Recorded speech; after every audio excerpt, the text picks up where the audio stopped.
परम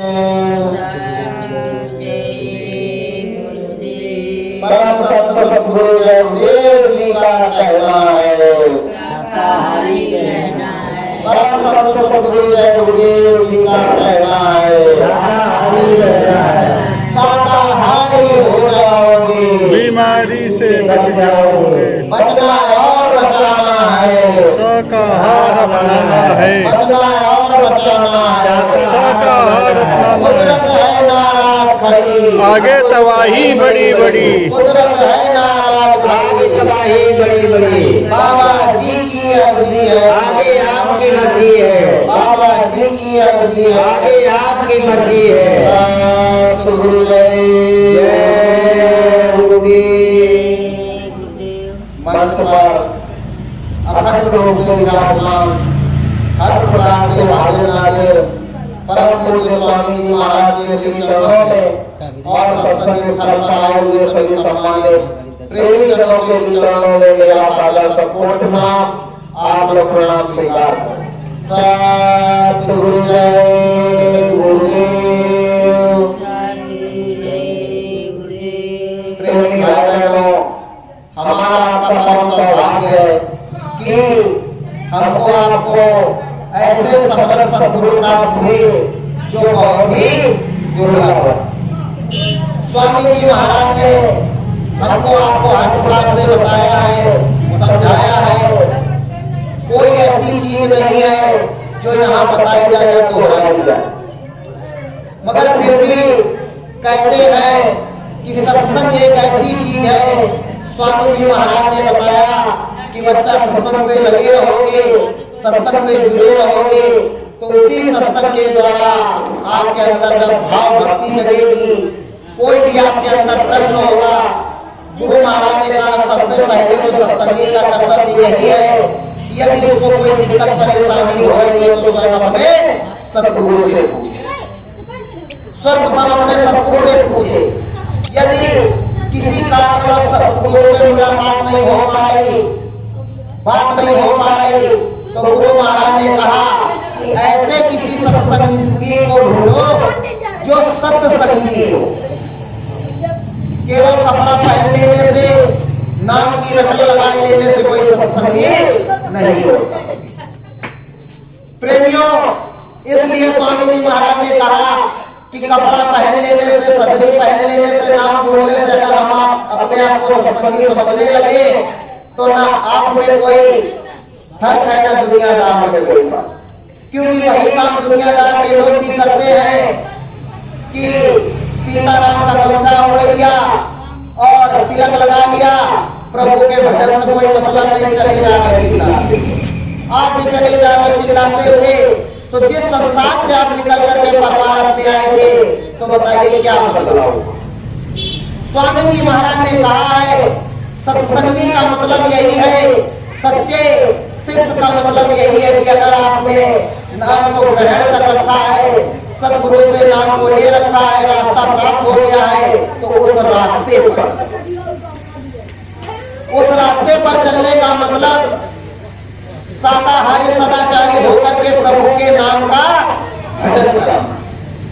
भजन सुबह शाम कहा तो स्वामी जी महाराज ने है, और आपने तो 8 याम के लिए कहा कि जब उस प्रभु के दरबार से यहाँ भेजे गए, माँ के गर्भ में जब उल्टा लटके थे, वो कैद खाना था, जेल खाना था, वहां पर जब दर्द बर्दाश्त नहीं कर पा रहे थे, तो हमने आपने उस मालिक से विनती प्रार्थना की और मालिक से कौर करार किया कि हे प्रभु दया करो, एक भांति सब तज भजन करब। आपने 8 याम भजन करने का कौर करार किया और उस प्रभु ने दया मेहर करके आपको उस भवबंधन से, यानी जिस दर्द में थे आप, यातना में थे, वहां से मालिक ने मुक्त कर दिया और संसार में यहाँ आप आए। तो जब यहाँ आप आए तो माताएं बहुत होशियार होती हैं, वो जानती हैं कुछ गूढ़ रहस्य को, मगर आत्मचिंतन की जब बारी आ जाती है तो खुद के लिए भूल जाती है। वहां पर क्या बताया है संतों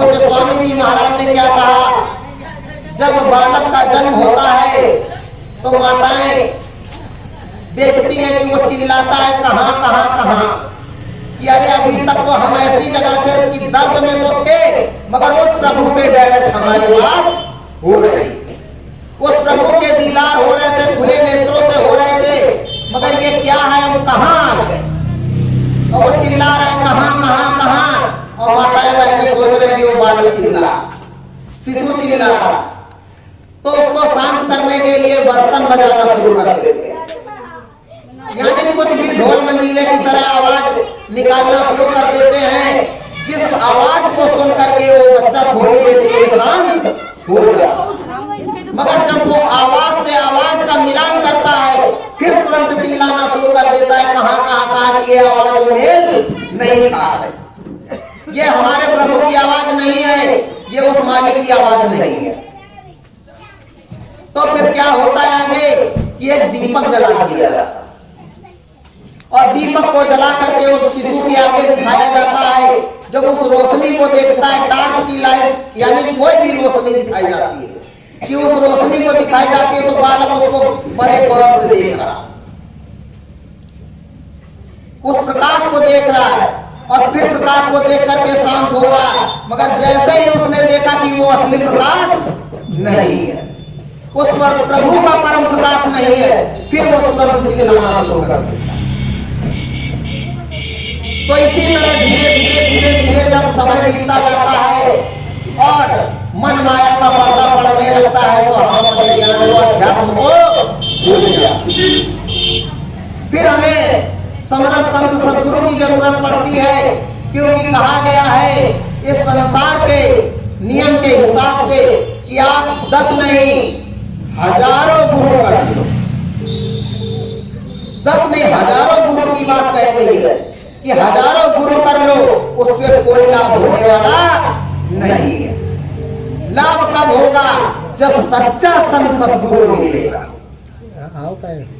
स्वामी जी महाराज ने बराबर कहा कि सतगुरु सतनाम तुमको लाखों प्रणाम।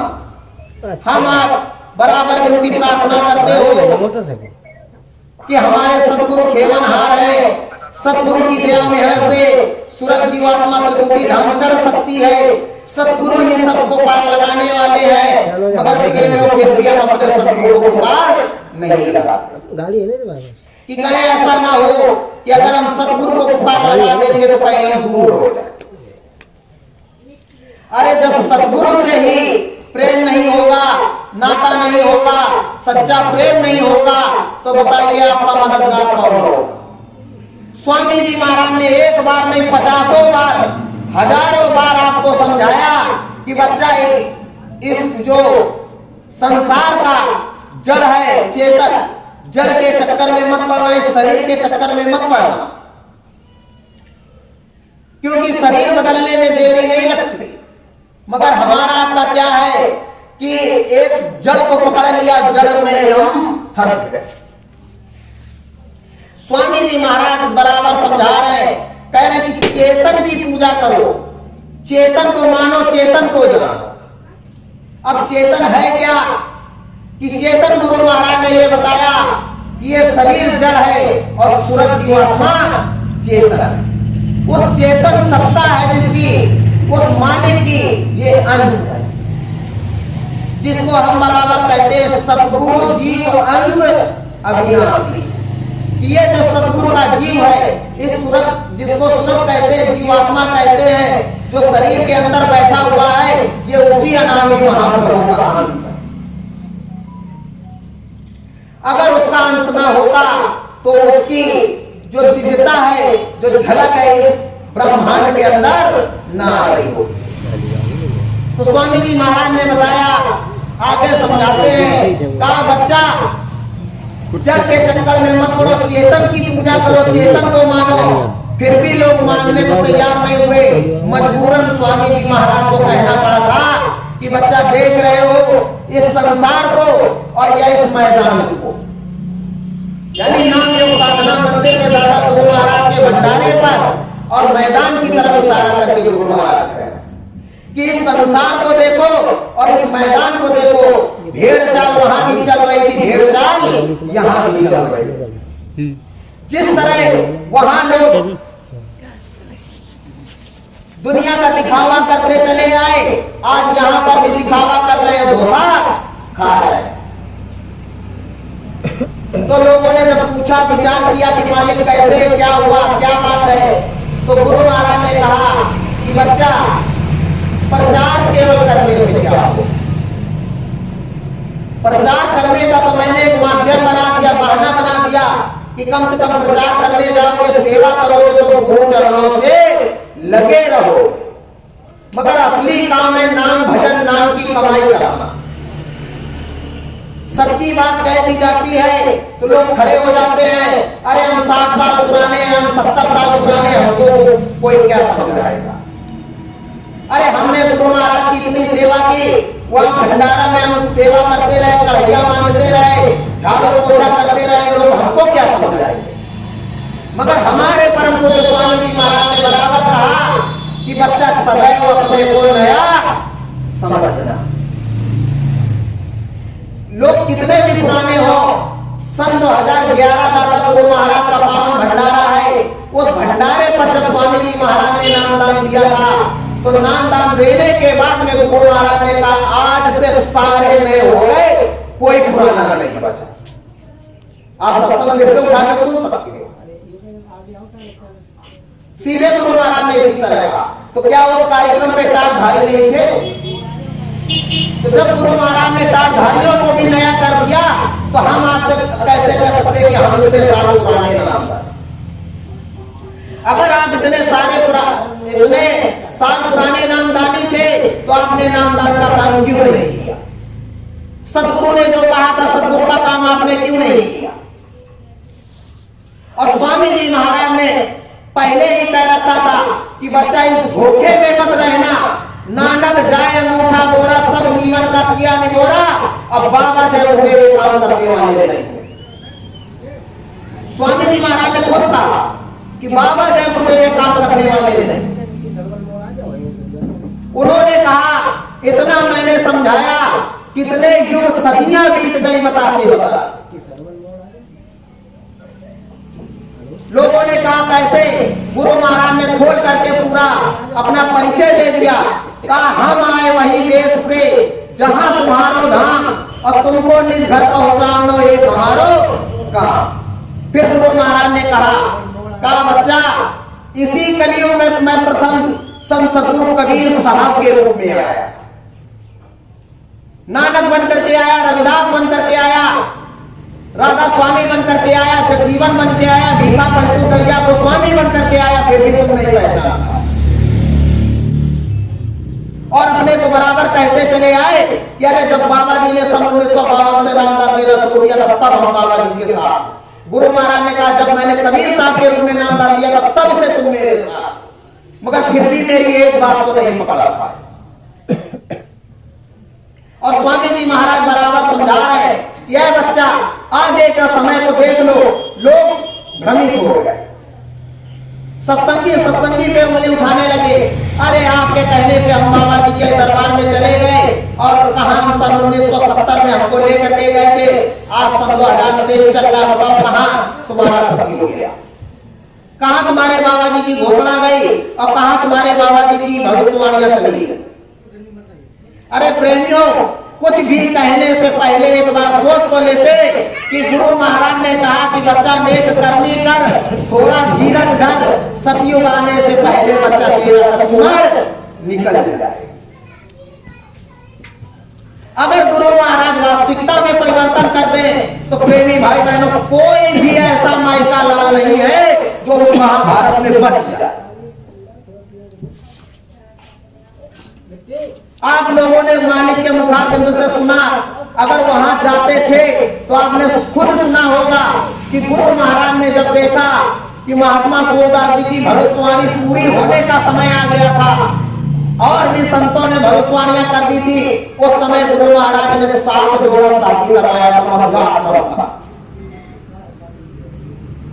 और 7 जोड़ा विवाह करवाया, और गुरु महाराज ने कहा कि जाओ परिवर्तन की तिथि टाल दी गई। और धीरे धीरे जा करके पता चला कि सात के सातों जो जोड़ा गुरु महाराज ने शादी करवाई थी सबका अलग अलग हो। तो बताइए, दूरदर्शी महात्मा, दूरदर्शी को देखने वाला, दूरदर्शी को बनाने वाला, उसने कहा कि आफत कहां पर डाल दिया।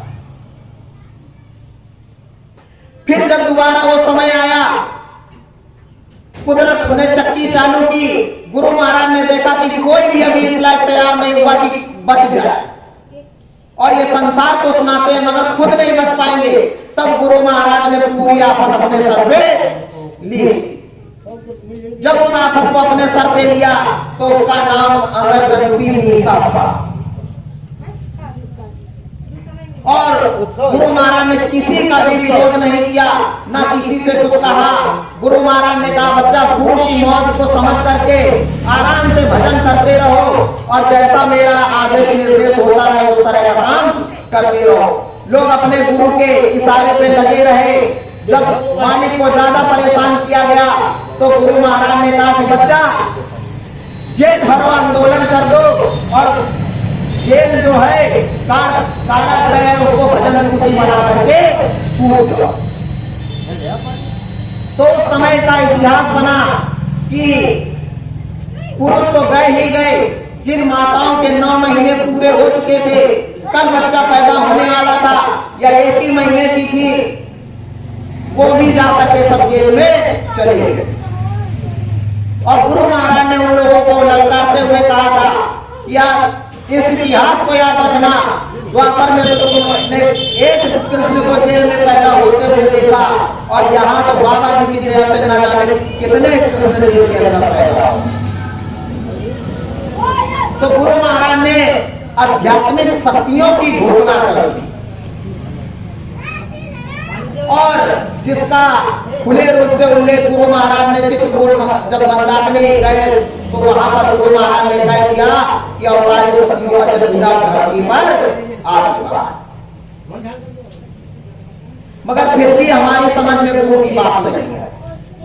तो जब गुरु महाराज बाहर आए, वापस आए, और प्रेमियों के बीच में फिर से सत्संग आरंभ हुआ, और आरंभ करने के बाद में जब गुरु महाराज ने सारी चीजें बताई, समझाई, तो सत्संगियों को बड़ा अफसोस हुआ। अंदर ही अंदर दुखी होने लगे कि हमसे इतनी भारी भूल कैसे हो गई, और गुरु की लीला में हम कैसे चूक गए।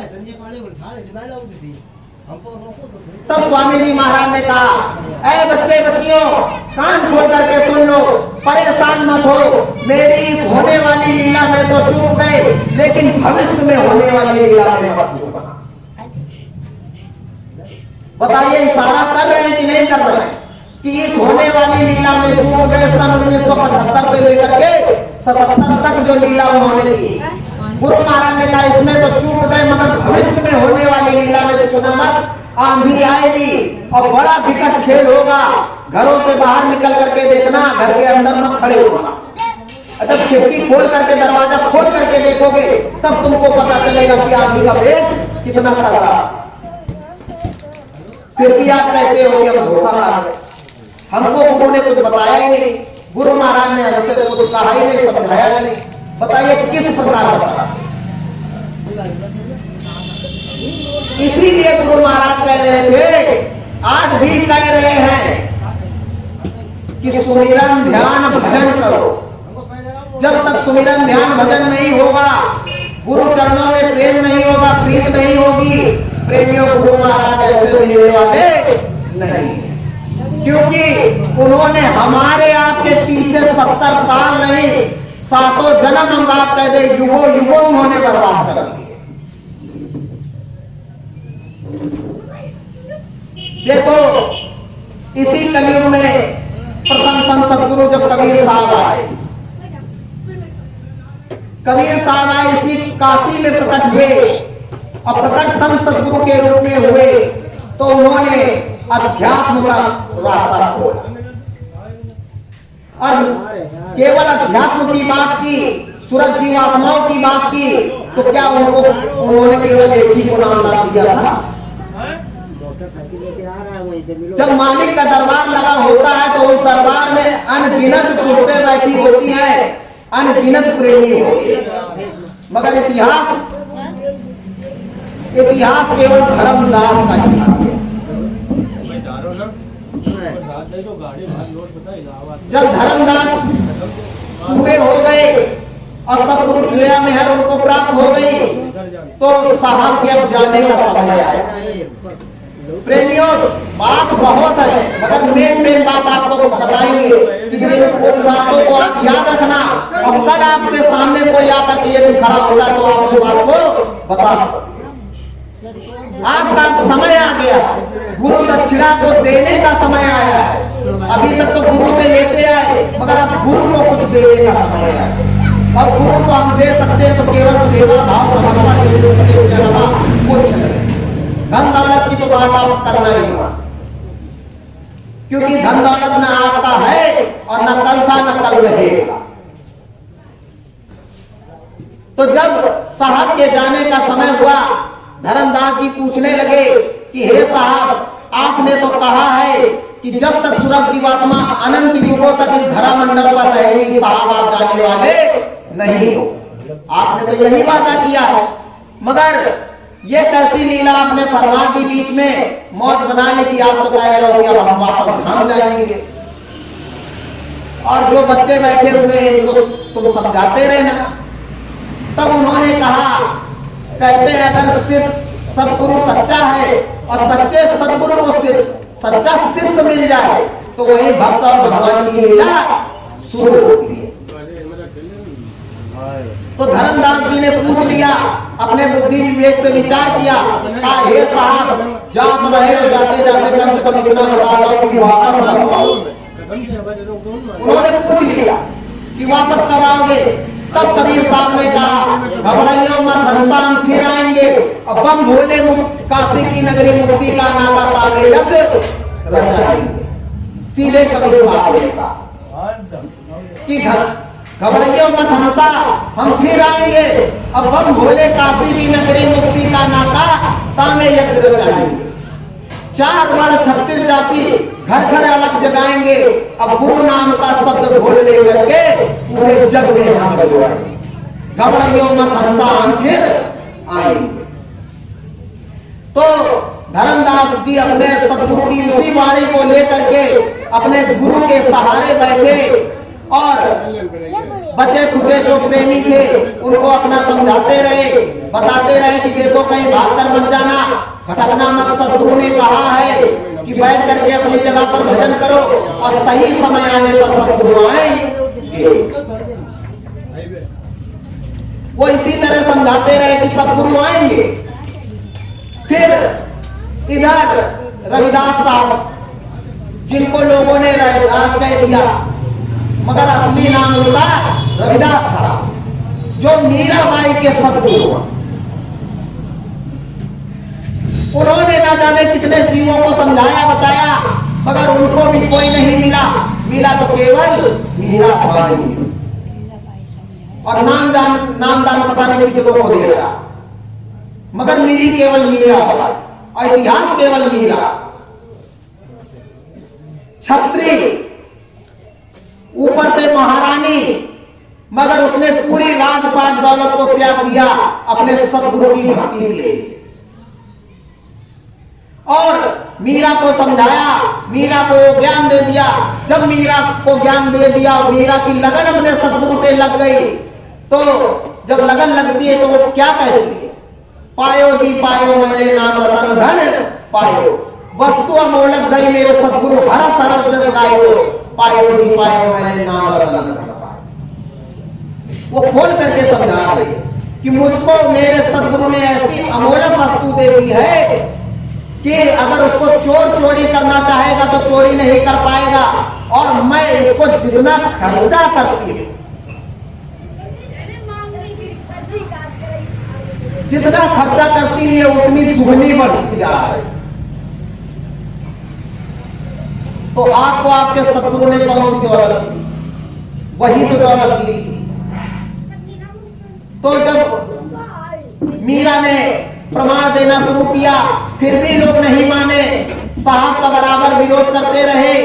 और जब साहब ने मौत फरमाई तो उन्होंने भी अपनी वाणी में छोड़ दिया इतिहास ने कहा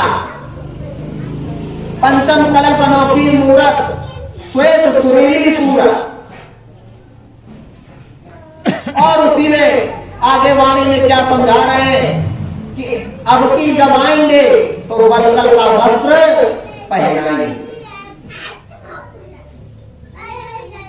नानक साहब उन्होंने सत्यनाम का जहाज लगाया, लगाने के बाद में अपनी सारी जीवात्माओं को लेकर के चले गए और उनके बाद में उनके 10 शिष्य चले, 10 शाखाएं बन गई। तो जब 10 शाखाएं बनी तो उसमें से असली की पहचान कर ली। तो गुरु महाराज ने इतिहास दिया, प्रेमी भाई बहनों, गुरु के वचनों को बराबर याद करते रहे कि गुरु महाराज ने कहा कि जब सच्चे की पहचान करनी है, अब सच्चे की पहचान आपको करनी है कि हमारा गुरु सच्चा है कि नहीं।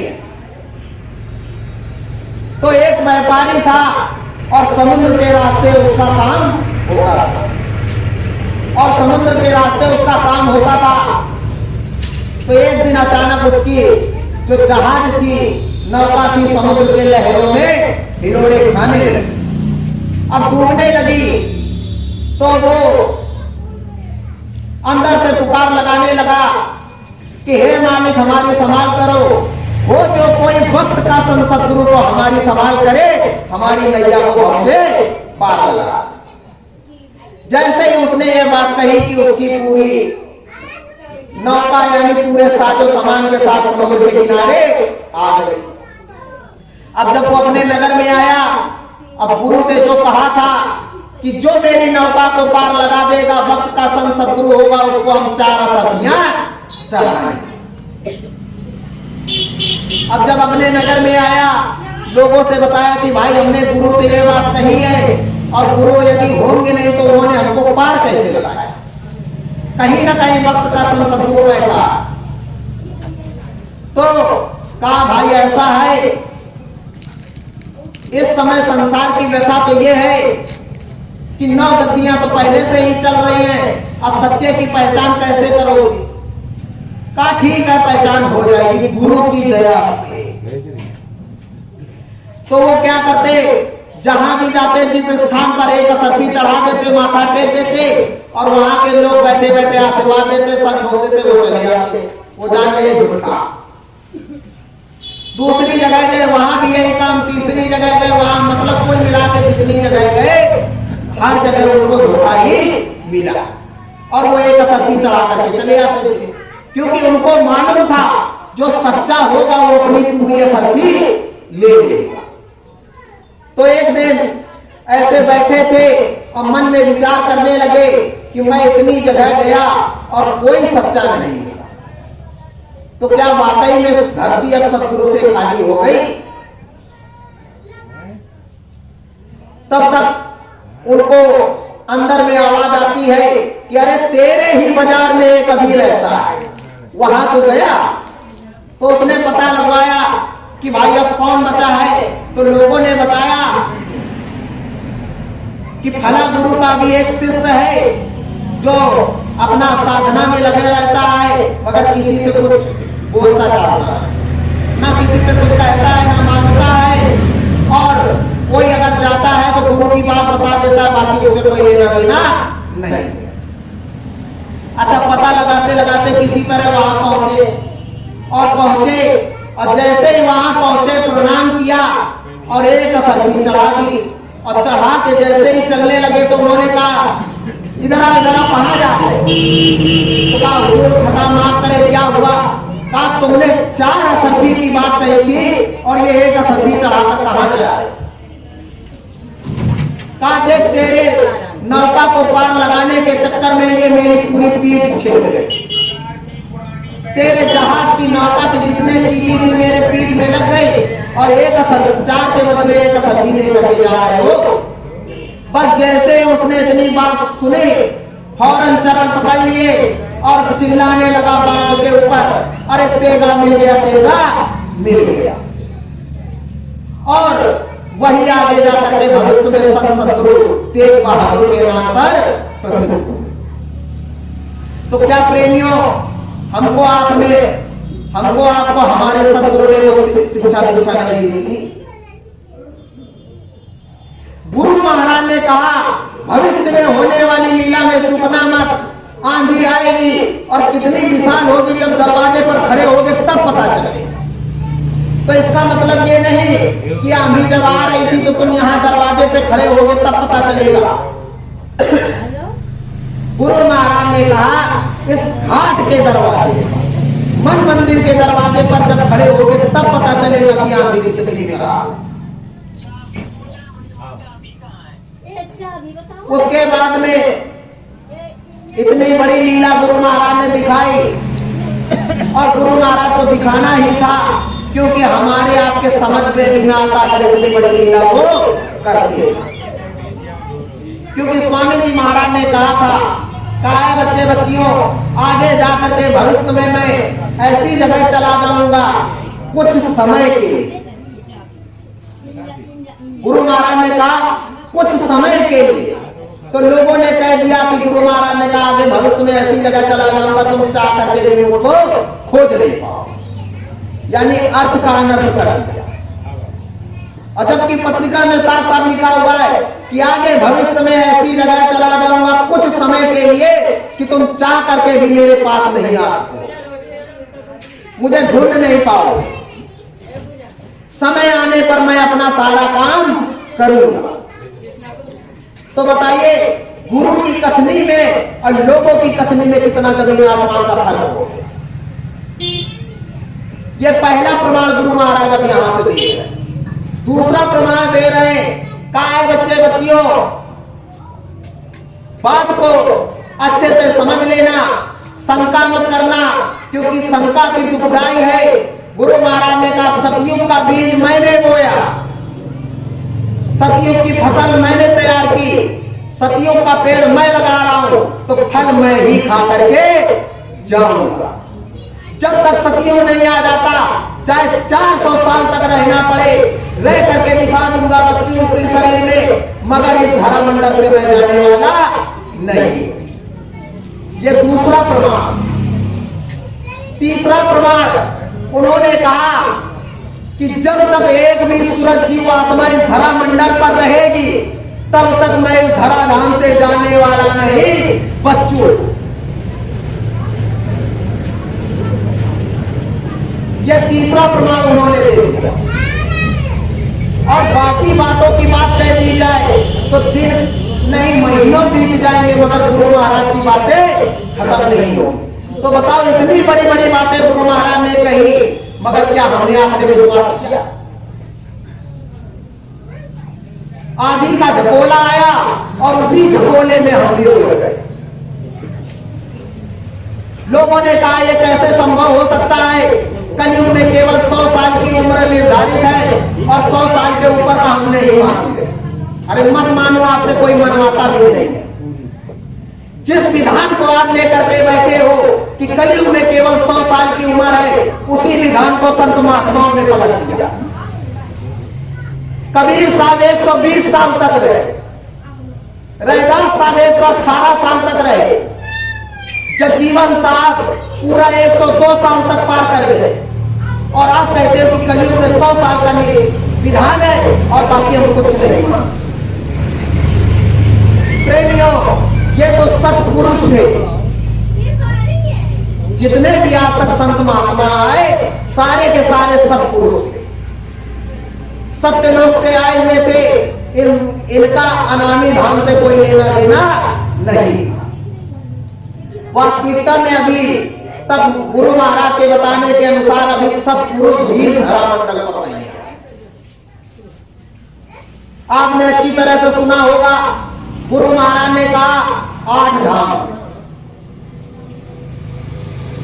प्रभु राम का देश सर्वप्रथम पड़ता है, उसके ऊपर ब्रह्म का धाम, ब्रह्म के ऊपर पार ब्रह्म का, पार ब्रह्म के ऊपर महाकाल पुरुष का, महाकाल पुरुष के ऊपर सतपुरुष का, सतपुरुष के ऊपर अलख, अलख के ऊपर अगम और अगम के ऊपर अनामी का।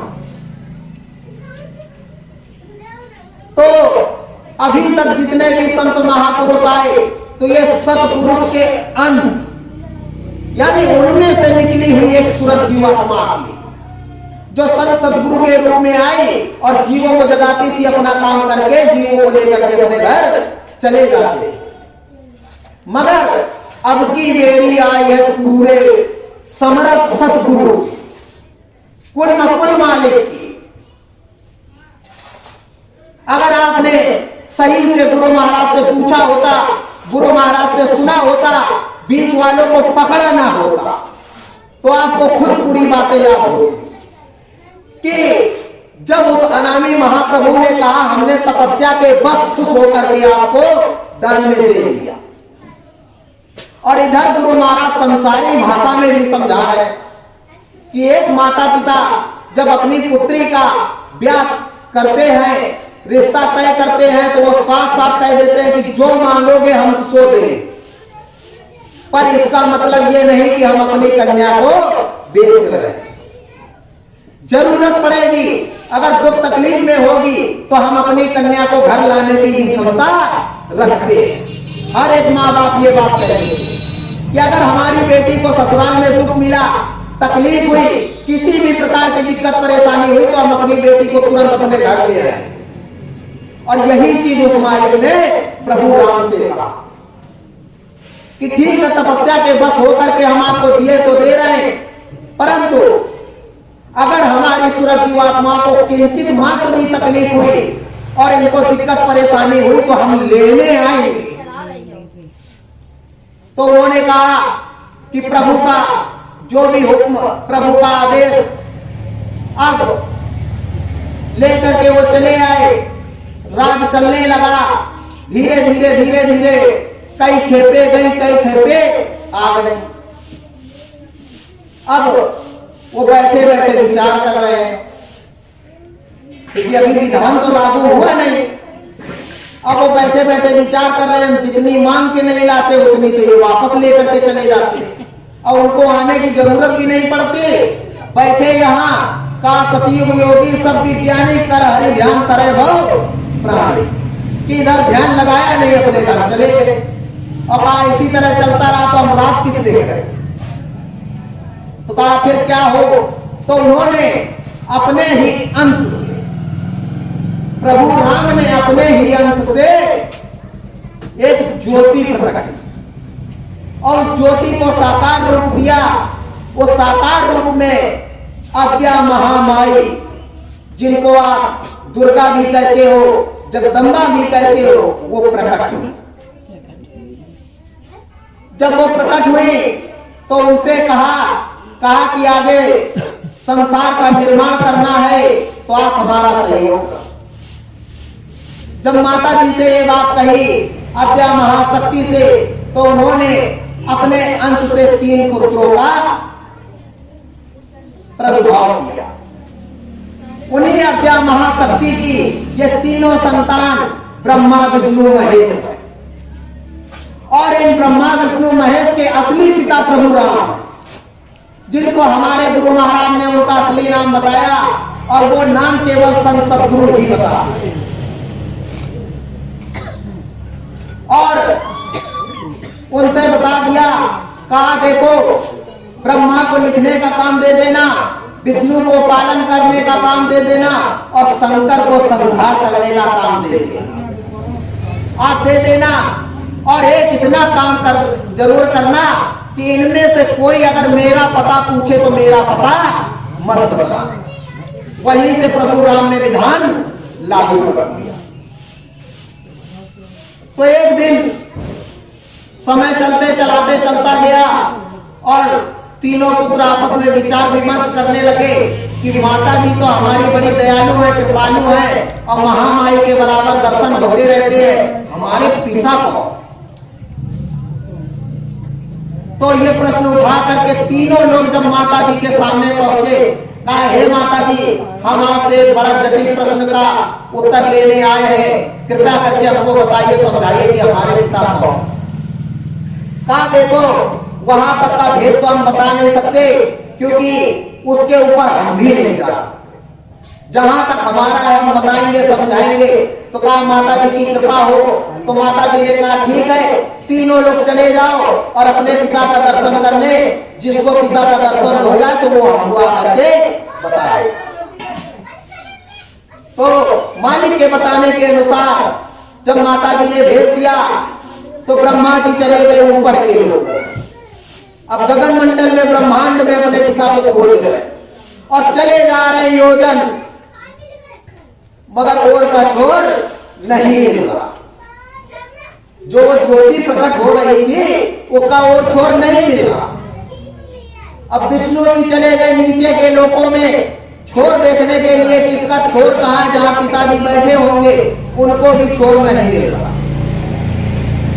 अब शंकर जी ने क्या किया, शंकर जी वहीं अपना बैठे आसन पर पंथी जमा करके और ध्यान योग साधना में बैठ गए अपने पिता का दर्शन करने के लिए। तो ऊपर जब गए ब्रह्मा ने कहा कि अरे समय बर्बाद करने से कुछ होगा नहीं, चलते हैं माता जी से कह देंगे कि हमको पिता के दर्शन हो गए। मगर उन्होंने मन में विचार किया कि पिता के दर्शन हो गए मगर उनको विश्वास कैसे दिलाएंगे। तो ब्रह्मा ने अपने अंश से माता गायत्री को प्रकट किया और गायत्री को प्रकट किया, अब केतकी फूल को प्रकट किया और इन दोनों से कहा कि आप दोनों लोग गवाही देना चाहिए। मगर वहीं पर समय का हेर फेर हो गया और कुछ से कुछ हो गया। अब नीचे जो भगवान विष्णु गए हुए थे पिताजी की खोज में, तो उनको पिताजी के तो दर्शन हुए नहीं और चले गए पाताल लोक में, तो जहां पर बैठे थे शेष महाराज। अब उनके पैर पे जैसे ही पूंछ पर उनका पैर पड़ा तो उन्होंने मारा विष, तो उनका पूरा शरीर नीला पड़ गया।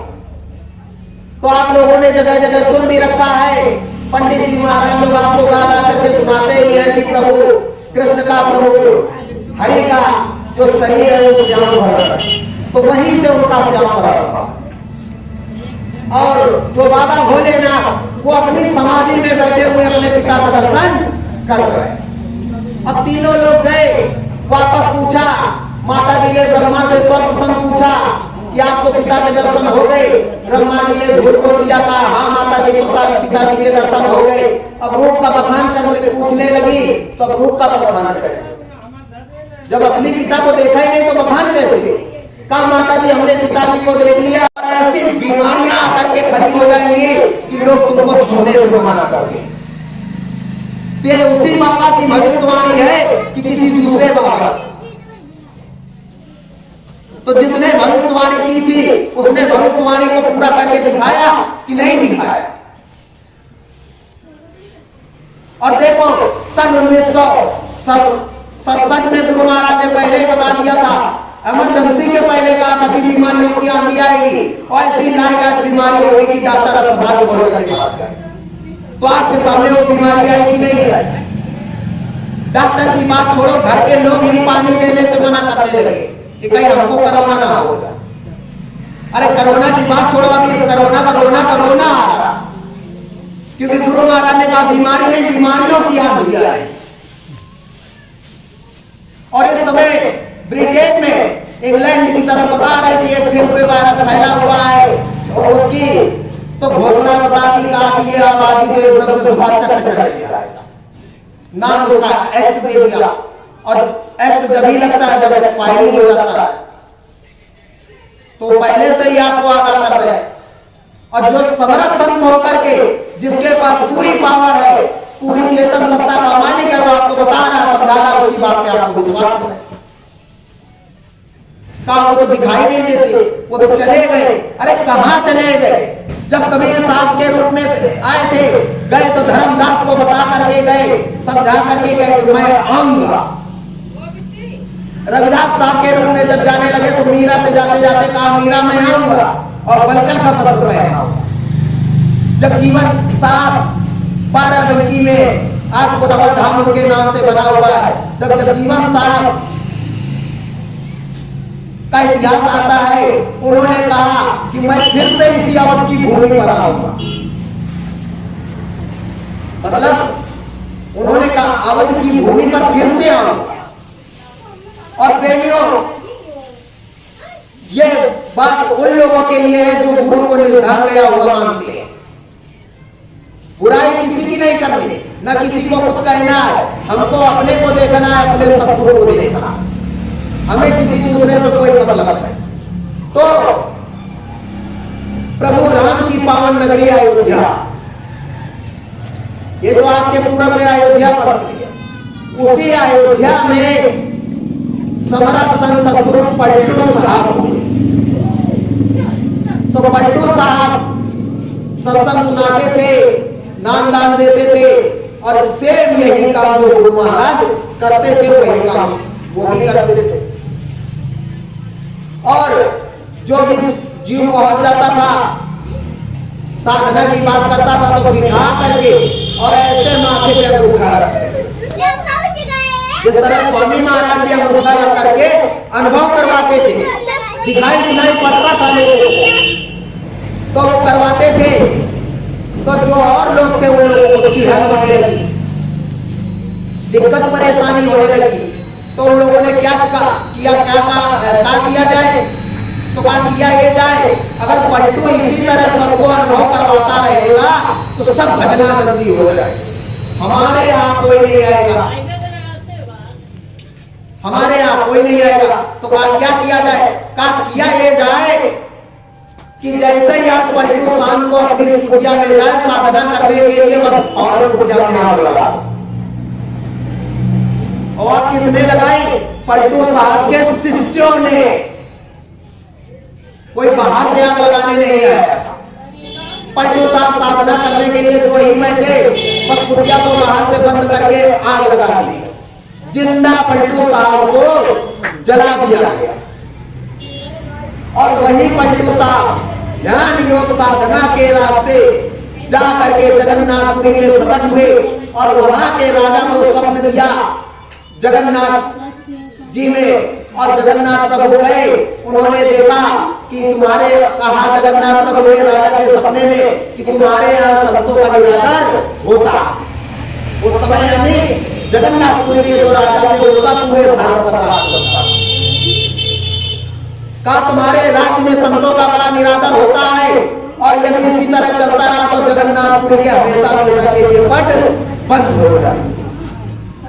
अब राजा के होशो हवास उड़ गए, तुरंत उसने पता लगाया कि भाई क्या हुआ क्या नहीं हुआ। तो पता चला कि पलटू साहब के साथ में ऐसा ऐसा काम कर दिया गया। तो फिर उसने खोज करवाया कि पलटू साहब कहाँ। तो फिर जब उसने फिर प्रभु से पुकार लगाई तो उनको अंदर में दिखाया गया कि पलटू साहब उन्हीं के राज्य में जगन्नाथपुरी में ही बैठे हैं। और कहाँ बैठे हैं, मंदिर पर द्वार पर एक साधु के बीच, और मंदिर का पट खुल नहीं रहा। अब राजा तुरंत फौरन गया, अब वहां जैसे फौरन पहुंचे तुरंत वो पहचान गए और तुरंत उनके चरणों में गिर गए, क्षमा याचना करने लगे कि प्रभु हमसे बहुत भारी भूल हो गई, क्षमा कर दीजिए, दया कर दीजिए, और दरवाजा को खुलवा दिया। और जैसे ही पलटू साहब ने हाथ लगाया तुरंत दरवाजा जगन्नाथ का खुल गया और पूरे विश्व में जय जयकार होने लगी, हल्ला मचने लगा कि अरे अयोध्या वाले पलटू साहब प्रकट हो गए, अयोध्या वाले पलटू साहब प्रकट हो गए, और पलटू साहब प्रकट हो गए। और जिन लोगों ने जलाया था वो तो कह रहे अरे कोई पागल होगा, ऐसे ही हल्ला मच रहा है। जब कुछ लोग वहां से धीरे धीरे भेष बदल करके या क्षमा याचना के लिए जब लोग जाने लगे, देखा तो वही पलटू साहब अनुपम सूरत लिए बैठे। अब विनती करने लगे कि साहब वापस चलिए, साहब वापस चलिए। तो उन्होंने कहा, वही गुरु महाराज की बात को स्वामी जी महाराज ने कहा था कि वहां पर उन्होंने बताया कि जिस स्थान को छोड़ देते महात्मा लौट करके नहीं जाते। मगर फिर भी उन्होंने दया फरमाई और पलटू साहब पुनः अयोध्या लौट करके आए। तो प्रेमियों, द्वापर की बात की जाएगी तो तुम फिर कहोगे कि क्या तुमने कृष्ण को देखा। तो बताओ, इसी कलयुग की बात है, जब तुमने पलटू साहब को जिंदा कुटिया में बंद करके जला दिया था, तो पलटू साहब जगजीवन साहब पुटवा धाम में 12 जिला में पड़ता है, वहां पर जब जगजीवन साहब साधना करते थे तो लोग बड़ा विरोध करते थे, उनको साधना नहीं करने देते थे और मजबूरन होकर के जगजीवन साहब को कोटवा धाम मतलब अपना गांव सरदार छोड़ना था। और जैसे ही छोड़ा उन्होंने तो कुछ नहीं कहा, बस उनके मन में केवल आया कि जाओ तुमने संतन की कदर न जानी तो ये सरदार आज से नरदार हो जाए। इतना जगजीवन साहब ने कहा नहीं कि पीछे से चली आई सरयू भैया पूरा घाघरा वगैरह रोड रखते हुए सरदार नरदार हो। और नक्शे में पता करो तो नक्शे में तो दिखाई पड़ता है कि सरदार गांव घाघरा नदी के बीचों बीच है, मगर वहां जाकर के देखोगे तो तुमको वहां क्या एक ठोस नहीं दिखाई पड़ेगा। तो प्रेमियों, मालिक ने बराबर अंतर अनुभव की बात कही, आत्मज्ञान की बात कही, आत्मबोध की बात कही। जिस समय आपसे कहा गया था कि सतगुरु ने ऐसा कर दिया, सतगुरु ने ऐसा कर दिया, हमको आपको तुरंत सारी चीजों को भूल जाना चाहिए, क्योंकि बराबर आपको मालूम है नामी के रहते नाम काम करता है, नामी के चले जाने के बाद में नाम में पावर खत्म हो जाता है। तो आज जो डंका पीटा जा रहा है जय गुरुदेव, तो कौन से गुरुदेव काम कर रहा है भाई? जिस जय गुरुदेव ने जय गुरुदेव नाम को जगाया था वो तो चला गया, तो कौन से गुरुदेव काम कर रहा है? अगर कोई भक्त का दूसरा संत आया है तो नया नाम क्यों नहीं जगाया? हमारे नामी ने तो कहा था जब तक धरा पर रहूंगा तब तक नाम काम करे। तो इसका मतलब वो भी बैठे बैठे जय गुरुदेव बोल रहे हैं, आपसे बैठे बैठे जय गुरुदेव बुलवा रहे हैं, तो कहीं ना कहीं बीच में झोल है। जब कोई रास्ता नहीं बचा तो कहा ये भाई जगाया हुआ प्रभु का नाम है, परमात्मा का नाम है, इसी नाम से काम होगा। अरे काम तो राधा स्वामी नाम से भी होगा, मगर राधा स्वामी नाम से काम वही कर सकता है जिसको राधा स्वामी नाम में पावर मिली है। और राधा स्वामी नाम में पावर केवल परम संत बाबा जगदेव जी महाराज को, ये सच्चे सतगुरु बैठे हुए। और जय गुरुदेव नाम जगाया हुआ इनका नाम है, सच्चा नाम। तो बात जब सच्चे की पहचान की आई तो स्वामी जी महाराज ने कहा कि 50 जय गुरुदेव बैठे हुए, किस जय गुरुदेव को याद कर रहे? तो सूरज जीवात्मा अंदर से कहती है कि हम अपने उसी पिया को याद कर रहे हैं, उसी मालिक को याद कर रहे हैं, उसी स्वामी को याद कर रहे हैं, उसी सतगुरु को याद कर रहे हैं जिसने जय गुरुदेव नाम को जगाया, वो सच्चे सतगुरु को याद कर रहे हैं। तो पहले सतगुरु को याद करना पड़ेगा, अपने सतगुरु को याद करो, जय गुरुदेव को अपने आप मिल ही जाए। अब कहोगे आप कैसे? क्या आपने वास्तविकता में सच्ची सच्ची बताइएगा, हृदय पे हाथ रख करके बताइएगा, गुरु को अपने आगे रख करके बताइएगा आपने जय गुरुदेव को देखा है? किसी ने जय गुरुदेव को नहीं देखा, क्योंकि क्या कहा गुरु महाराज ने? ये जय गुरुदेव नाम मेरा नाम नहीं, ये जय गुरुदेव नाम उस अनामी महाप्रभु का। परंतु बच्चों, जय गुरुदेव बोलोगे तो मैं मिलूं, तो इसका मतलब क्या? और दूसरा इधर ये भेद बता रहे हैं कि अनामी धाम में मैं बैठा हूं और अलग अगम और जो सत्य पुरुष का दरबार है इसमें केवल उनका अंशभाग है। तो प्रेमियों, कहने का मतलब यही है कि अगर ये राधा स्वामी नाम से काम करते तो यही राधा स्वामी, जय गुरुदेव नाम इन्होंने जगाया, जय गुरुदेव नाम ये काम कर रहे हैं, जय गुरुदेव नाम से काम करवा रहे हैं, तो हमको आपको जय गुरुदेव रूप में ये सतगुरु मिले, ये स्वामी मिले, ये पिया मिले। तो सूरज जीवात्मा क्या कहती है? गुरु से प्रेम कर पहले बहुत घट सत्य को सुनना। दिखाई भी पड़ेगा, सुनाई भी पड़ेगा, मगर पहले सतगुरु के चरणों से प्रेम करना पड़ेगा। पहले प्रेम करना सीखो। प्रेम किस तरह जागृत होगा? सुबह शाम बैठ करके जो स्वामी जी महाराज ने कहा प्रेमियों क्षमा करिएगा, मजबूरन में कहना पड़ा।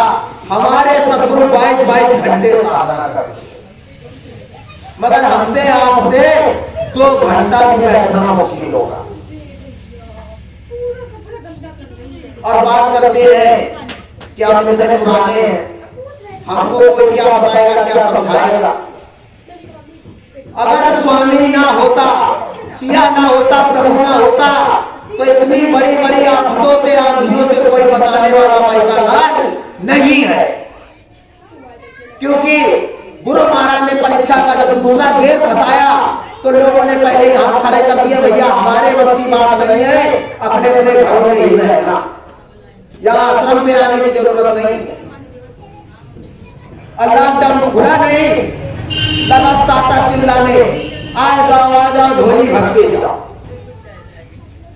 तो प्रेमियों, इस बात को हृदय में धारण करके रखना, अंत समय जब आएगा तो यही सदगुरु काम आएगा, कोई दूसरा बचाने नहीं आएगा। अगर दूसरा है भी तो आप ये भी अच्छी तरीके से जानते हो, कहीं ना कहीं उनके भी दिल में चोट है कि जिस दिन सच्चा सदगुरु आकर के प्रकट हो जाएगा, उस दिन क्या होगा, उस दिन क्या होगा। इसीलिए वो लोग आपसे कहते हैं कि जय गुरुदेव नाम को जपो और सच्चे सदगुरु का ध्यान धरो, क्योंकि उनकी भी गतियां हिल जाती हैं। स्वामी तो स्वामी है और स्वामी को आना ही है। अब वो समय नजदीक है।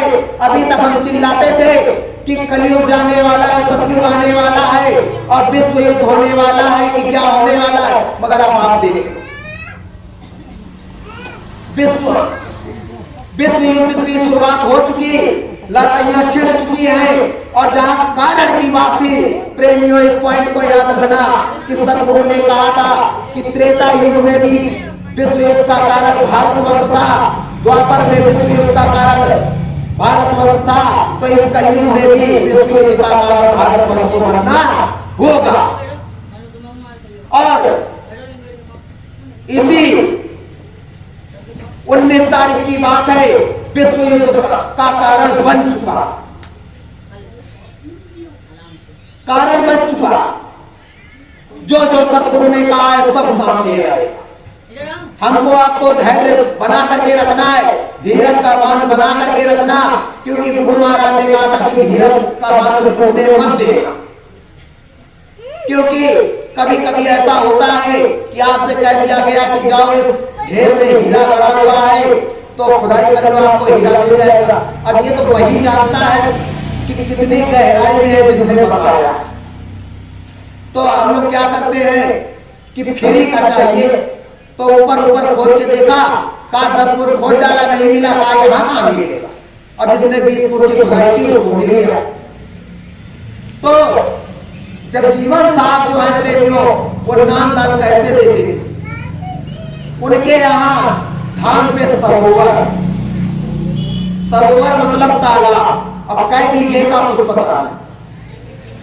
कार्तिक मास की पूर्णिमा में जो निर्वस्त्र होकर के जो रात भर खड़ा रहता था, मतलब पुरुष लंगोट में, स्त्री अपने पर्दे के हिसाब से जो रात भर खड़ा रहता था, कार्तिक कार्तिक लगने जा रहा, और उस पूर्णिमा से लेकर के अगहन में की जो पूर्णिमा आती थी उसमें भी परीक्षा करते, तो जो उसमें पास हो जाता था उसको नाम डालते, बाकी किसी को नाम नहीं मिलता। और हमको आपको क्या हुआ, पता चला कि गुरु महाराज का काफिला कानपुर आ रहा। गए गुरु महाराज के सामने नतमस्तक हुए, मालिक दयालु महाप्रभु ने आपको नाम डाल दिया। अब रास्ता मिल गया, खर्चा तो कुछ हुआ नहीं, हुआ तो ज्यादा 100, 50, 500 उतने की तो एक साड़ी मिल जाती है, अब वो भी नहीं मिली, तो कदर कहां से हो। और यही अगर 100 साल तक आपको उल्टा लटका करके तपस्या कराया जाता तो वो चीज की कदर होती कि हमने तपस्या के बस पर नाम को पाया। और सुमिरन ध्यान भजन नहीं किया तो व्यर्थ चला जाएगा, हरि का दर्शन नहीं होगा, राम का दर्शन नहीं होगा, ब्रह्म पार ब्रह्म नहीं मिलेंगे, महापुरुष काल के दर्शन नहीं होगा। ये नीचे वाले उज्जैन वाले महाकाल को मत समझ लेना, ये महाकाल दूसरे है और वो जो चौथे धाम में बैठा हुआ है वो महाकाल गुरु दूसरा। क्योंकि जब ये महाकाल संहार करते तो इनका संहार तो धरती लोक तक सीमित रहता, और जब वो महाकाल गुरु संहार करता है तो अपने धाम तक समेटता हुआ ले जाता। गुरु महाराज ने कहा कि जब कुदरती दैविक जब परिवर्तन होता है तो चौथे धाम तक चटाई की तरह पूरा लपेटना हुआ चला जाता। तो इसलिए प्रेमियों, आप लोगों से करवत विनती प्रार्थना है, आपके चरणों में अनुसार रख करके विनती करेंगे। बारंबार अपनी पगड़ी रख करके कहते हैं कि सुमिरन ध्यान भजन करो। सुमिरन ध्यान भजन से गुरु महाराज किसी भी बोले के आप भजन दिखाओ। फर्क इतना होगा, आज चरपैया से चल रहे हो, कल 2 टाइम का खाना मिलना मुनासिब हो जाएगा। फिर भी भजन नहीं करोगे, शरीर छूट जाएगा। आज 2 टाइम का खाने की बात थी, कल लंगड़ा लोला पैदा हो। भजन नहीं करोगे तब। मगर स्वामी जी महाराज क्या कह रहे हैं? दादा गुरु महाराज के लड़के चंद्रमादास जी रामायण को पढ़ रहे थे, घटरामायण को, उसमें आया मैं एक जगह जो आया चौथे जन्म गुरु पद। जैसे ही चौपाई आती है चौथे जन्म गुरु पद, गुरु महाराज ने तुरंत रोक दिया। कहा बच्चे बच्चियों, देखो यहाँ पर चौथे जन्म में गुरु पद की प्राप्ति होती है, ये लिखा हुआ है। मगर मैं आपसे कह देता हूं, यदि लग करके सुमिरन ध्यान भजन कर लिया, 15 दिन के अंदर अंदर यदि तुमको दिखाई सुनाई ना पड़े तो बाबा जी को बाबा जी मत कहे। मगर क्या आपने गुरु की बात को रखा? 15 दिन की उन्होंने बात कही थी कि दिखाई सुनाई ना पड़े तो बाबा जी को बाबा जी मत कहना, या बाबा जी के दिखाई सुनाई पड़ने की बात सुनो बाबा जी को इतने धाम। और लोगों की तरह जगह जगह हलवा पूरी में रही तिराता खा लिया, बनवा लिया, अक्सर पीट रहे गुरु महाराज दिखाई नहीं दे रहे। अरे आप हो घर में और पूरी मसीहत आपके नाम हो और आपके बच्चे आपका जीते जीते रहे तिराता भंडारा कर दे, तो क्या आप अपने बच्चे को मसीहत देना चाहोगे? दोगे? कोई नहीं देगा। यही कहोगे हम जिंदा बैठे हैं, हमारी तिराता मनाए देगा। तो जो आपकी बुढ़ापे तक सेवा करेगा, जो आपकी आखिरी तक सेवा करेगा, उसी को तो बोले। ये सोचने वाली बात है। तो इसलिए स्वामी जी महाराज ने कहा आत्मन हो। प्रेमियों, दिखाई भी पड़ता है, सुनाई भी पड़ता है। ये मन धोखे में रहो कि दिखाई सुनाई कुछ नहीं पड़ता। यदि दिखाई सुनाई ना पड़ता तो गुरु महाराज ने क्यों कहा कि जब आप बैठ करके लग करके सुमिरन ध्यान भजन करोगे और दाहिने कान की तरफ ऊंचा ध्यान दे करके सुनोगे तो उस प्रभु के दरबार से क्या आवाज आ रही है, वेदवाणी आ रही है, क्या बात बज रहे हैं, आपको सुनाई पड़ेगा। क्या गुरु महाराज गुरु बोलते साकार गांव में अनुभव करके आता था। लोग कहते हैं अनुभव दिखाई सुनाई पड़ता है, बताते हैं बंद हो जाता है, बताना नहीं ये वो। तो आप खुद बताओ साकार गांव में अनुभव करके कैसे आता? जब लोगों को होता था गुरु महाराज को बताते थे तो गुरु महाराज लिखवा करके भेजते थे। क्या हमने गुरु की दया से दूसरे धाम का ये देखा, वहां पर ये बात सुना कि हमने सरोवर देखा कि महल देखा कि अटारी देखी, क्या करेगा? जिसने किया उसने पाया। और आप बताते हो गुरु की कृपा, गुरु की कृपा नहीं होती। तो गुरु ने कहा गुरु की कृपा होगी, पहले गुरु का कहा हुआ करके दिखा, मतलब कर तो पा। जब तक करोगे नहीं कुछ मिलेगा नहीं। इसी तरह संसार वालों की तरह खाली हाथ आयो, खाली हाथ चले जाओ। तो अब बात आई कि मिलेगा कैसे? तो मिलेगा प्रेमियों इस प्रकार कि आप अपने सदगुरु को हर प्रकार से हाजिर नाजिर मानना पड़ेगा, उनके प्रति समर्पण होना पड़ेगा। भूले से भी ये मत मान लेना कि गुरु महाराज कहीं चले गए। जिसने कह दिया चले गए उनके लिए चले गए, उनका ये मंदिर भी खाली। इस चक्कर में मत रहो। ये मन मंदिर भी खाली, कैसे खाली? 7 साल का आ गया है। कबीरा हर के रोक दे, गुरु के सरले जाए, और कई कबीर जो गुरु उठे तो हरि ना हो। जब तुमने गुरु को ही भुला दिया, गुरु को ही नकार दिया, तो अब बताओ प्रभु राम उस मंदिर में रहते हैं।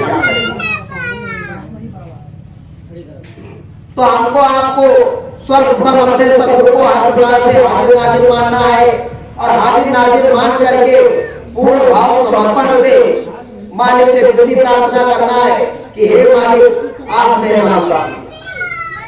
रास्ता पकड़ाया और आपने कहा कि मैं सनातनी धाम से आया हुआ हूँ और आपको अनामी धाम ले चलूंगा, अनामी धाम ले चलूंगा, तुम्हारी सूरत जीवात्मा की संभाल करूंगा।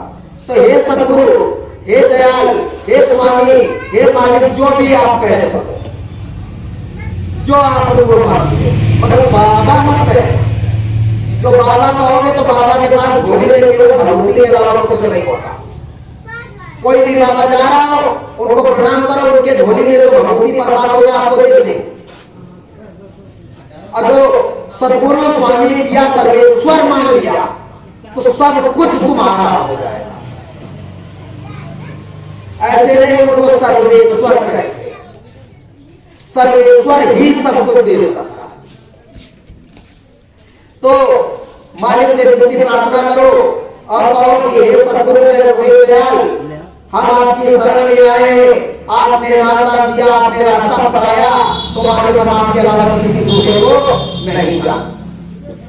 कोई भी ऐसी भाव की प्रार्थना याद कर लो, चरण वंदना की, जिसमें गुरु महाराज की चरण वंदना हो, और उस प्रार्थना को बोलते ही आपका भाव बदलेगा। अंदर से सूरज जीवात्मा आपको खुद प्रतीक हो कि हमारी सूरज जीवात्मा अंदर से रो रही, प्रार्थना को बोलते हो।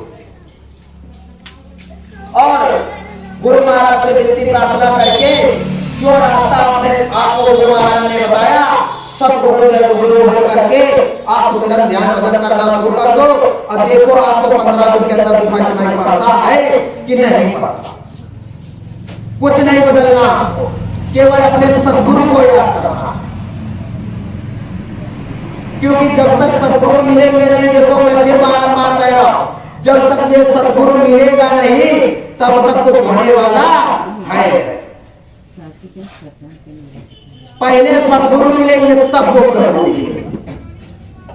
अंदर में गुरु महाराज बता रहे, दोनों नेत्रों को बंद करने के बाद में जो बिंदु दिखाई पड़ेगा, उस बिंदु के उठते ही जो ज्योति स्वरूप प्रकट होती है, जो प्रकाश पर होगा, प्रकट होता है, परम पर होगा, तो सर्वप्रथम उसमें गुरु महाराज के दर्शन होंगे।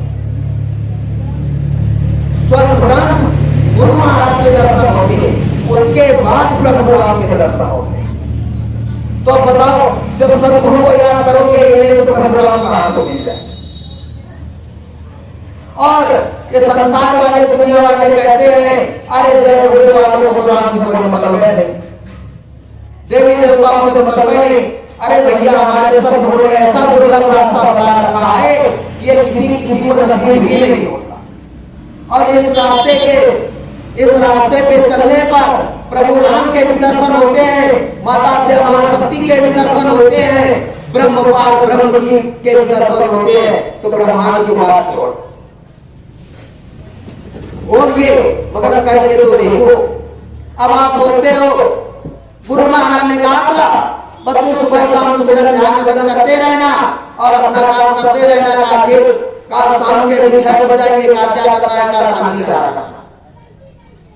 जल्दी जल्दी सानी चारा किया, काम क्या करना है, काम घर का काम आ गया, का क्या करना है, खाना बनाना है, जल्दी जल्दी खाना बनाया, सबको खिला दिया। खिलाने के बाद में घर का काम कर लिया, काम क्या करना है, 4 पैकेट पहुंच गए। गुरु महाराज ने कहा 4 पैकेट पहुंचने से पहले भजन कर लिया। अब 4 पैकेट बैठे, जैसे ही बैठे तो याद आ गया, कल आज इस वाले 1 बीघा की धान कट गई, कल उधर काटने चला। बैठे भजन में, मगर अब कल उधर धान काटने लगा। निकाली माला और खाई लट, चालू हो गए, पहले नाम की माला कर रहे थे कि पांचों नाम की कर रहे थे कि आखिरी वाली माला कर रहे थे, बस उसी में फड़फड़ सो गए, माला छोड़ गई हाथ से, कहा गए तो बताओ ये कोई पूजा है? गुरु महाराज ने कहा करना है तो लग करके मेहनत ईमानदारी से करो और नहीं करने की कोई जरूरत। करोगे तो पाओगे और नहीं करोगे तो गुरु महाराज ने साफ बता रखा है 84 का रास्ता खुला।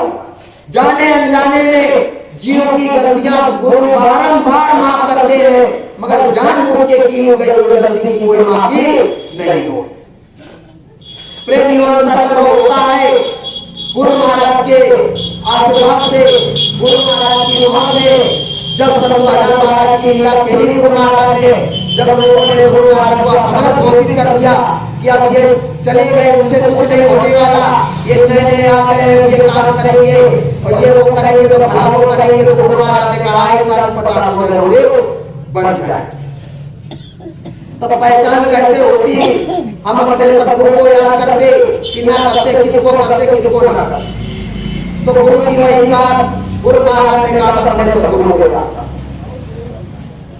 तो यहाँ से 250 किलोमीटर की दूरी पर प्रभु राम की पावन नगरी अयोध्या, वहाँ एक छोटा सा गांव बड़ेला। उस बड़ेला गांव में गुरु भाई रहे। जिस तरह ये अपना गांव क्षेत्र एरिया इसी पर कोई ज्यादा विकसित नहीं, छोटा सा। वहां पर जब संदेशा गया 18 मई 2012 का, तो जिस तरह दशाई वहां थी उस तरह दशा वहां थी। कोई रो रहा, कोई गा रहा, कोई क्या कर रहा, कोई क्या कर रहा। अब उनके पिताजी टाटधारी थे, तो शुरुआत से ही मालिक की लगन पूरे परिवार की थी और पूरी संगत वहां इकट्ठा हो गई, क्योंकि वहां पर गुरु महाराज का कार्यक्रम बहुत पहले से जन्माष्टमी का मनाया जाता था। उनके घर पर जन्माष्टमी का कार्यक्रम गुरु महाराज के आदेश से बहुत पहले से मनाया जाता था। और पहले जिला बंकी पड़ता था तो पूरा हमारा बंकी वहां इकट्ठा होता था। अयोध्या भी आ जाता था, हैदराबाद पहले लगता था। तो और मुक्ति दिवस का कार्यक्रम गांव के दूसरे में होता था। तो सूचना वहां गई, तो जैसे ही सूचना गई तो तुरंत हताहत करने वाली तो सूचना थी, तो उनकी बीपी एकदम से बढ़ गई और एकदम से बेहोश हो गए। उनको होश जैसे ही आया और तुरंत उनके मन में आया कि गुरु महाराज ने कहा था जब तक नाम ही रहता है तब तक नाम का आशा। तो पहले आपको ये देखना है कि सब उतर रहा है कि नहीं। अब उन्होंने तुरंत कान में उंगली लगाई और उस मंदिर में जाकर के देखे जहां पर गुरु महाराज की फोटो वगैरह लगा रखी। सबके घर में गुरु का मंदिर, हर घर में गुरु का मंदिर। तो जैसे ही वो बैठे देखा कि सब उतर रहा है, अंदर लोगों को पहले से होता ही था। तुरंत उन्होंने कह दिया, कहा देखो भैया ये धोखा, ये सब कुछ धोखा है। गुरु महाराज का ये नहीं, गुरु महाराज धरा मंडल पर है और सब उतर रहा। अगर शब्द बंद हो जाता तो हम मान लेते कि गुरु महाराज छोड़कर चले गए। वो कहीं नहीं गए, हालांकि उनके पिताजी देखने गए थे आश्रम में, वो नहीं गए और बैठ करके चुपचाप लग करके सुबह ध्यान भजन करते रहे। गुरु महाराज से पूछते रहे, रोते रहे, विनती प्रार्थना करते रहे। तब 7 दिन बाद गुरु महाराज ने कहा कि बच्चों मैं कहीं नहीं गया, मैं इसी धरा मंडल पर बैठा और आगे बताऊंगा। उनसे अंदर में कहा आगे बताऊंगा। फिर उसके बाद वो फिर लगे रहे, फिर वो कहीं नहीं गए। भंडारा वाले आए तो भगा दिया, सीधा कहा हमारे यहाँ कोई भंडारा नहीं, हमारा गुरु जिंदा। इसी बात पर अब वो लगे रहे और फिर गुरु महाराज ने कुछ दिन बाद उनको बताया, दिखाया, सुनाया, पूरी कहानी नहीं समझा और उसके लिए तो समय नहीं, ने फिर कभी बताया। और गुरु महाराज ने बताया, कहा बच्चों मैं इसी धरा मंडल पर मानव बोल में वो सारा शरीर जिंदा आगे ना जी हो, और कुछ कारणवश मुझे समय पे हेरफेर करना पड़ा, लीला मंजूर करनी पड़ी। कहा बच्चों, ये जो मंदिर जितने भी तुमने मेरे लिए बनाया, मैं इसमें अखंड रूप से निभा।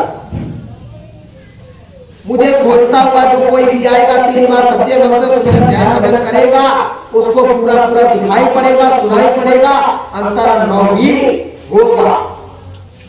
कैसे? जाकी रही भावना जैसी प्रभु मूरत देखी दिन तैसी।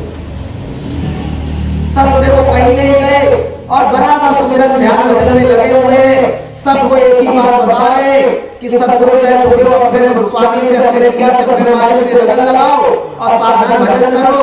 हर प्रकार से गुरु को हाजिर नाजिर मानो, आपको आपके घर के दर्शन होंगे।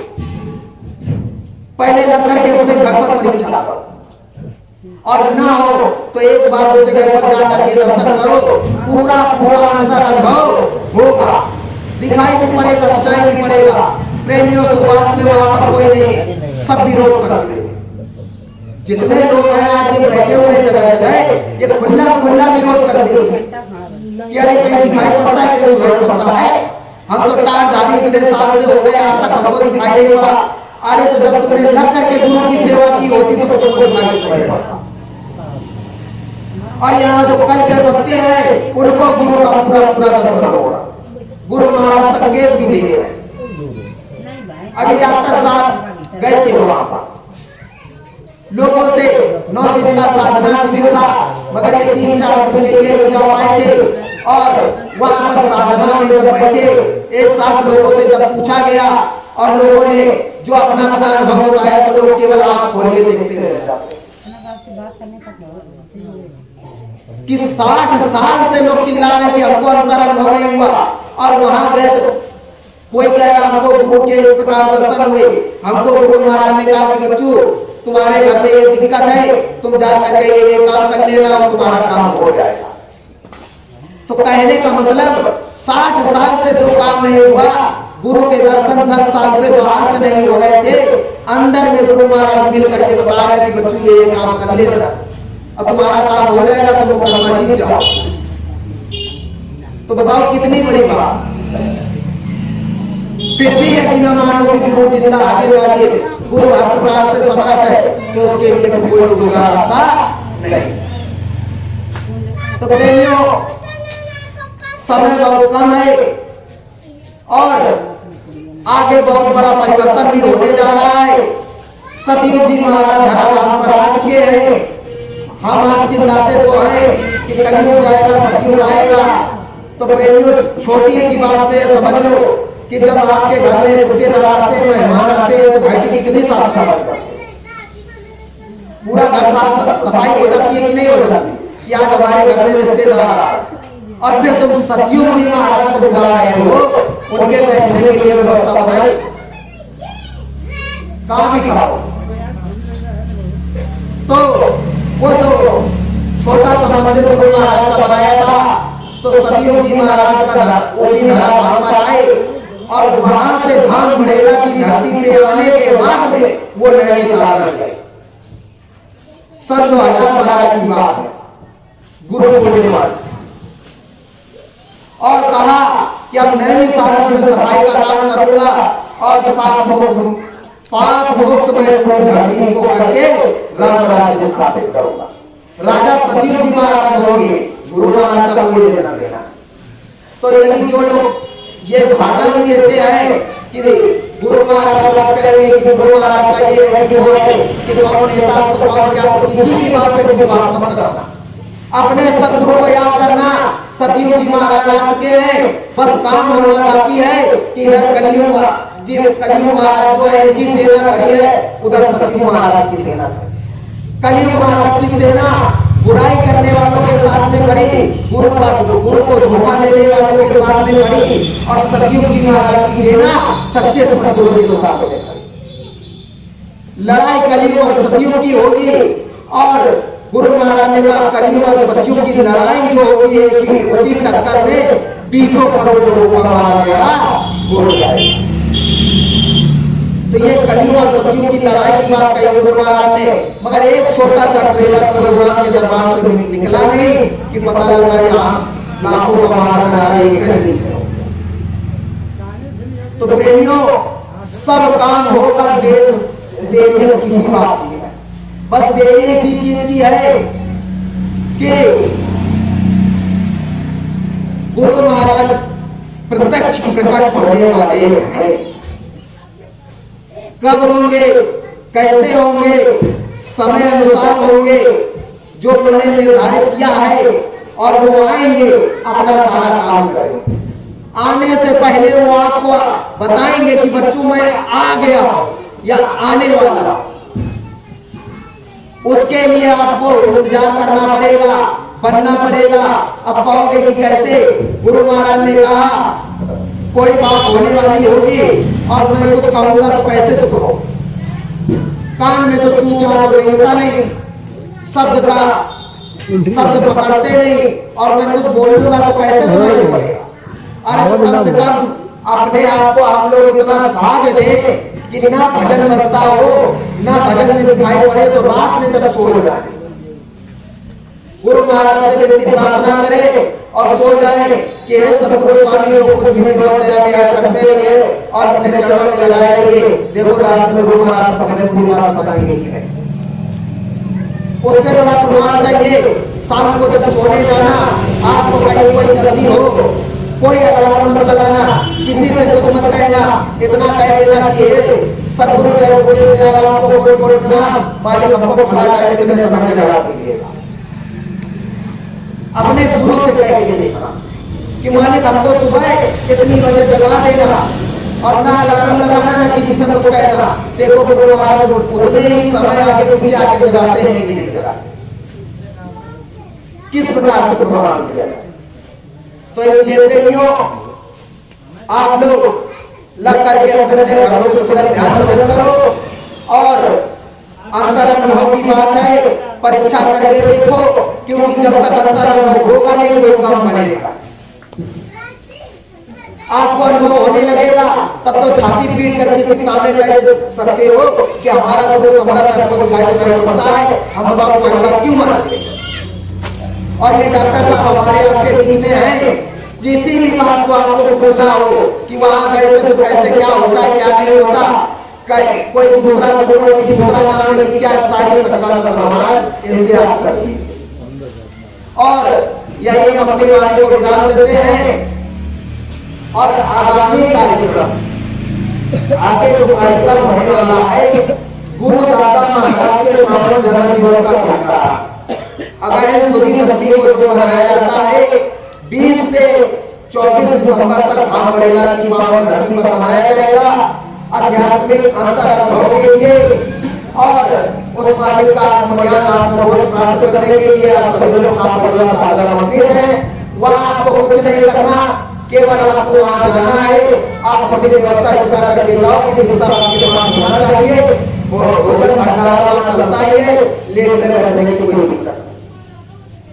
वहाँ जाओ, एक काम केवल आपको करना है कि वहाँ गए हो तो सुबह ध्यान करना है तो करना। जब तक वहाँ दर्शन ना हो जाए, जो बीमार मिले उसको पता करके पूछो कि हम किस प्रकार बैठे, कैसे बैठे कि हमको हमारे गुरु का दर्शन मिला। और यहाँ भी चाहो तो आप अपने घर में दर्शन कर सकते करके देख लो। इसी वजह से मैं आपसे कह रहा हूँ, पहले परीक्षा करके देख लेना, जब ना हो तो एक बार वहां चले जाना। सुबह जब सूर्य भगवान निकलते हैं और उनको देख करके प्रणाम करो, मालिक को याद करो, पांचों नाम को याद करने के बाद पश्चिम की तरफ घूम जाओ और यहाँ देखने की कोशिश करो कि कोई दिखाई पड़ता है नहीं दिखाई पड़ता। और यहाँ पर उंगली रखे रहो, ये आंखों को अपने बंद कर रहे हो, दबाना नहीं, केवल बंद करना। और यहाँ पर देखने की कोशिश करो, अगर बिंदु प्रकाश दिखाई पड़ता है कि नहीं, सतगुरु के दर्शन होते हैं कि नहीं, देवी देवताओं के दर्शन होते हैं कि नहीं, भोग के सब कुछ मगर करना पड़ेगा। अब ये नहीं कि बैठ गए माला लेकर कर देंगे, प्रेमियों समय बीत जाएगा, कुछ होने वाला नहीं है। तो आप लोगों से पुनः आग्रह करते हैं, भंडारे पे आप सभी लोग पहुंचिए। अगर सुधी दशमी का भंडारा है और अगर गुरु महाराज का भंडारा है, इसमें प्यारे सतगुरु की होगा। सतगुरु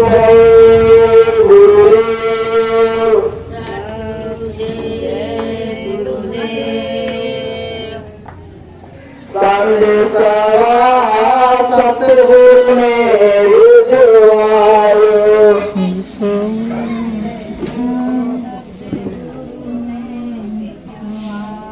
ओ करो तैयारी पिया मिलन की, करो तैयारी पिया मिलन को।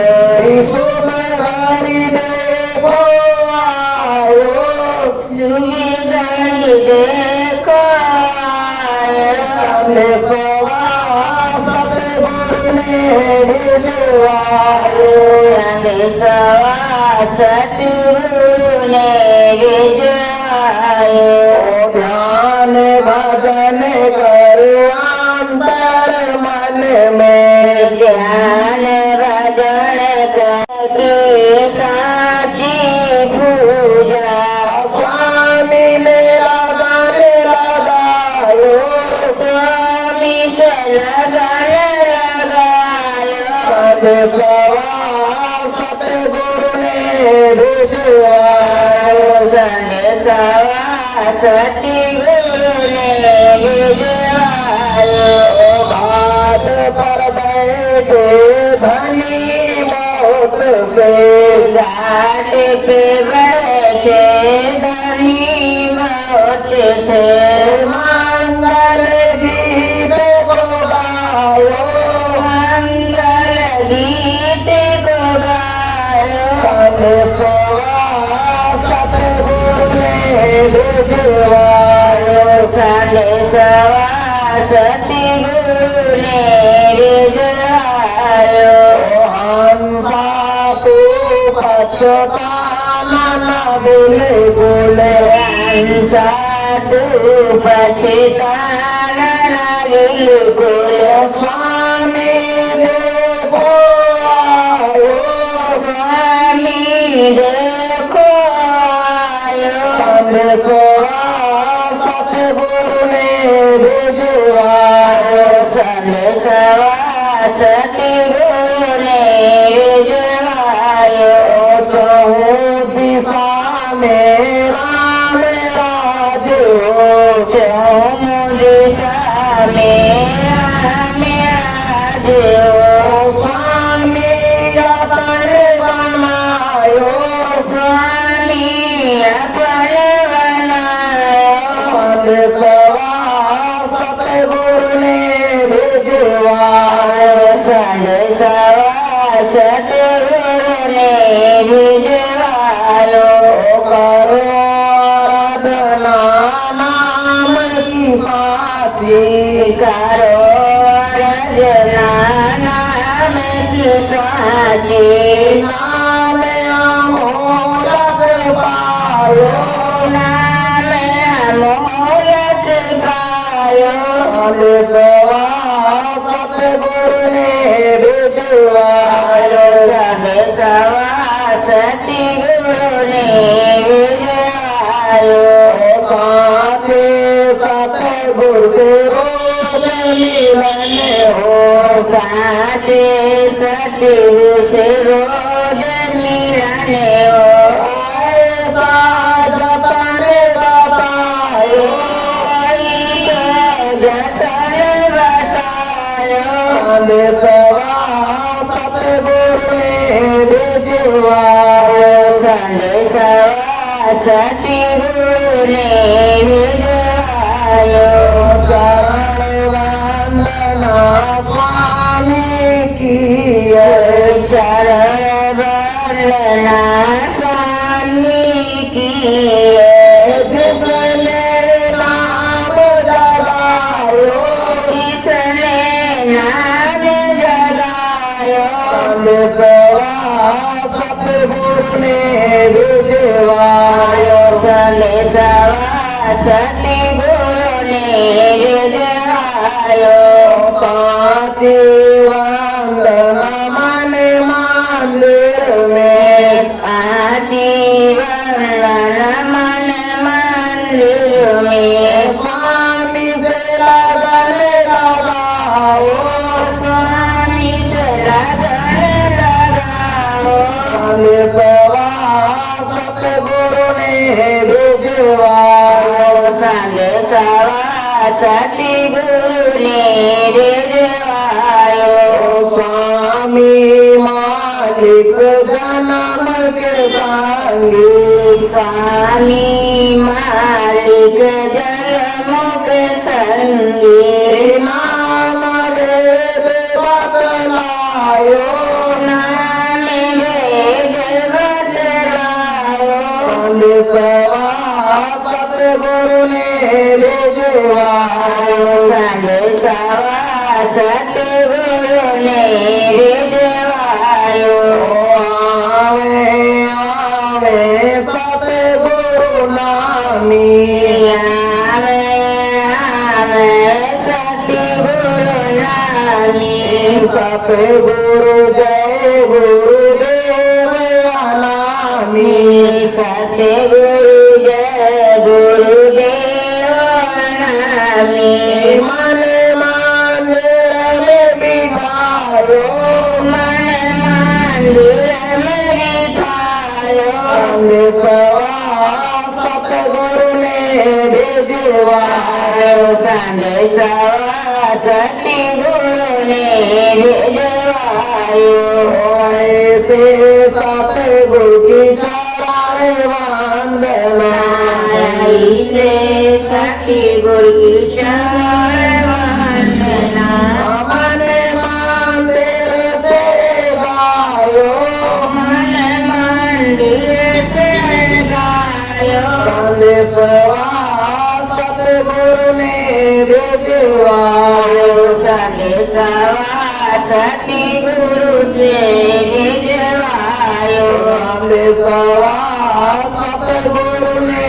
भिजवायो संदेशवा सतगुरु ने भिजवायो सतगुरु जय गुरुदेव सतगुरु जय गुरुदेव भाई बहनों, यही मैं अपनी वाणी को विराम देता हूँ और कहने सुनने में कोई भूल चूक हो गई हो तो आप सभी लोग अपना बेटा जान करके क्षमा कर दीजिएगा, क्योंकि प्रेमी भाई बहनों, ना मैं कोई वक्ता हूँ और ना मैं कोई सेवक हूँ और ना अपने आप को कुछ समझता हूँ।